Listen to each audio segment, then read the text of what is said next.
মাছগুলো আছি এই লাখা লাগা বড় বড় এইখানে এসছে ওই মাছ আজই করতে পারিনি কালকে রাত্রে 3টা অব্দি গেছে বৃষ্টি প্রচুর হয়েছে না?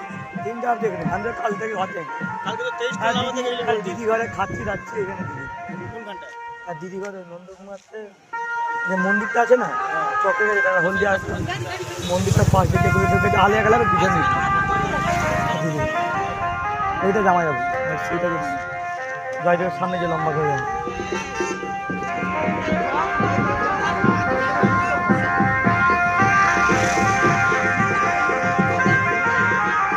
বল আরো বাইরে বাইরে যেতে হবে না।